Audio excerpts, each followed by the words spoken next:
Okay, this is hole 3. This is the second par 5 of the 2 on the front 9. So immediately with holes 1 and 3, you have 2 par 5s right off the bat. So you better be ready to play early to get some birdies. So you'll see here that this is an out of bounds line, like these little white stakes here. And this out of bounds runs all along the right side. So the fairway itself slopes right to left.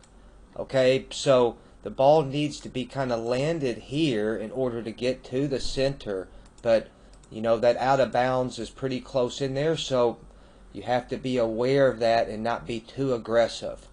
But the problem with that is left is jail.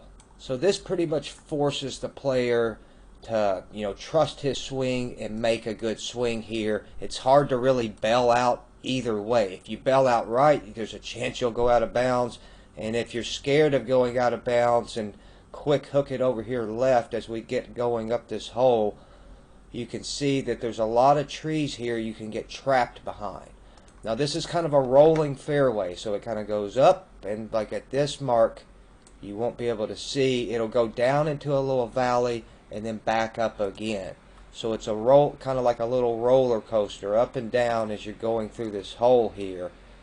Now typically drives will end up down in this little valley.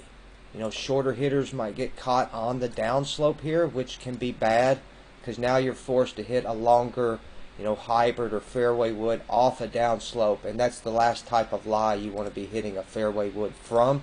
So again, if you're a shorter hitter, you might even consider not hitting driver just to make sure that you have a flat lie in order for your second shot. It'll just be so much easier to play because off that down slope, remember, it's going to want to squirt the ball right. You're going to have to worry about out of bounds. Those are things you don't want to deal with. Now over here left, so longer hitters, if they kind of bail out over here, you're going to be stuck behind these trees. Now there's always will probably be a way to recover and punch and get through those, but remember, when you're punching and trying to come out of that situation, you're going to be punching towards the out of bounds. Good hook spin or draw spin on the ball because of the lie. If there's too much grass, a lot of times the ball will just shoot this way and you're expecting it to draw. So if you are having to punch out and recover, make sure you do not take too much club. They're at the top of the hill here, as we keep going through the hole, that's about 100 out. So you'll want to try to punch to that area. I would not try to challenge it much more than that. So this hole just requires a good tee shot to get into good position. Here's the little valley where things will kind of flatten out now. Longer hitters will find themselves kind of on a little bit of an upslope. So that'll help with their approach shot in. That way they can ensure there's a little bit of draw on it to avoid this out of bounds, because the out of bounds kind of bottlenecks and gets closer in as you get closer to the green. So as we get up to kind of the top of the hill here, so if you found yourself kind of in bad position off the tee, I would be trying to lay up kind of towards the top of the hill, maybe a little bit down from it. That way you have 100 yards to 90, 80, something like that into the green for your third shot.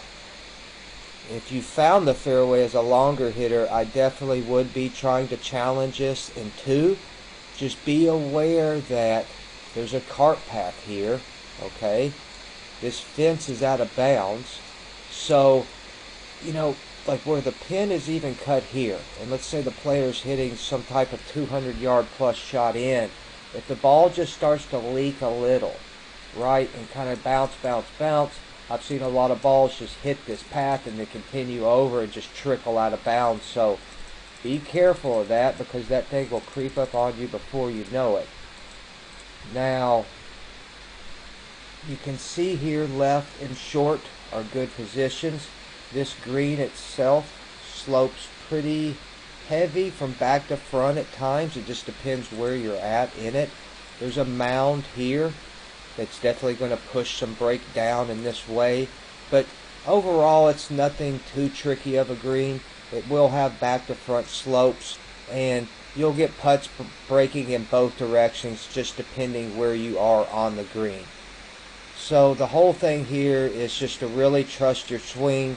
If anything, hug the left side a little just to avoid the out of bounds and things, because that's really where the high numbers are going to come from. But if you hit some good shots here, you're definitely going to have a good look at birdie. And like I said, the green itself isn't too much to worry about. You can get caught in some spots like up here, putting to down here, where it can get a little bit fast. But overall, the average golfer will be able to handle the putting on this green. So that's hole number 3, the second of the par 5s on the front.